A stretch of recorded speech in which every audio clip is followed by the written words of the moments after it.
Bienvenue sur Handicap Radio TV. Aux États-Unis, l'affaire Jeffrey Epstein connaît une nouvelle séquence avec deux publications distinctes.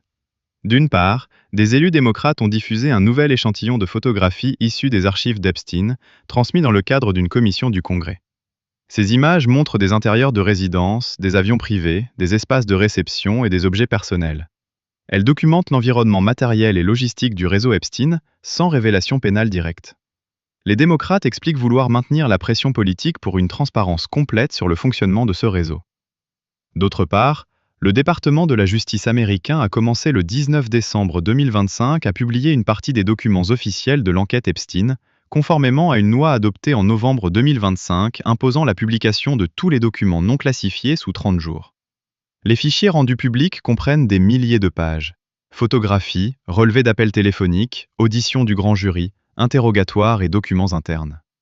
Plusieurs personnalités publiques apparaissent dans ces archives, dont l'ancien président Bill Clinton, sans que cela constitue une preuve de culpabilité. De nombreux passages sont caviardés. Le délai légal de publication intégrale n'a pas été respecté. Des parlementaires démocrates et républicains dénoncent une publication incomplète et évoquent une possible violation de la loi. Des représentants de victimes demandent la diffusion totale des documents. En Australie, un attentat antisémite a eu lieu le 14 décembre 2025 sur la plage de Bondi, près de Sydney, lors de la fête juive de Hanouka.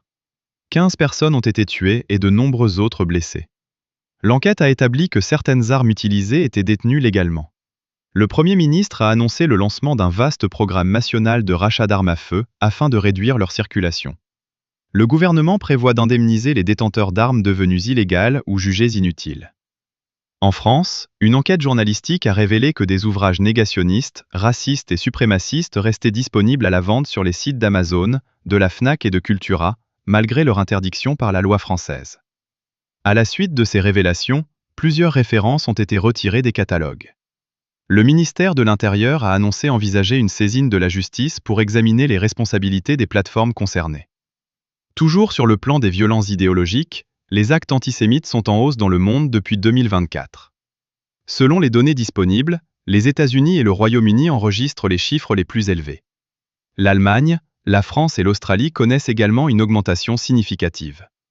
En France, entre janvier et octobre 2025, 1163 actes antisémites ont été recensés par le ministère de l'Intérieur.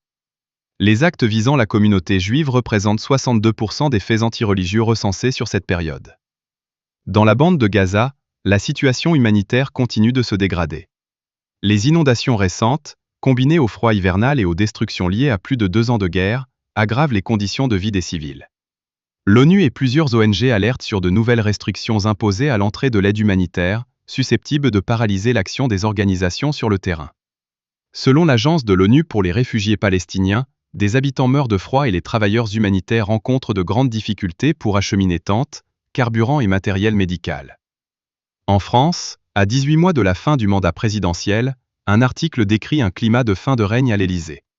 Le fonctionnement du palais est décrit comme réduit, avec peu de réceptions officielles, un cercle décisionnel resserré et une activité politique ralentie. Les ministres disposent de marges limitées et l'action présidentielle apparaît centrée sur la gestion de la fin de mandat plutôt que sur de nouvelles impulsions politiques. Dans le même temps, France Télévisions fait face à une forte pression politique et médiatique. Le groupe est critiqué pour sa gestion, son orientation éditoriale et plusieurs dysfonctionnements internes. Malgré des annonces de réforme, la direction reste contestée et plusieurs cadres et figures de l'antenne sont directement exposés aux critiques. Enfin, sur le terrain judiciaire, le procès de l'ancien PDG de Lafarge s'est conclu le 19 décembre 2025 par les plaidoiries de la défense. L'ancien dirigeant est poursuivi pour des soupçons de financement indirect de groupes terroristes en Syrie. La défense affirme qu'aucun versement n'a été effectué dans le but de soutenir ou de faire prospérer des organisations terroristes et conteste l'existence d'une adhésion idéologique au terrorisme. Le jugement doit être rendu le 13 avril. Fin du journal.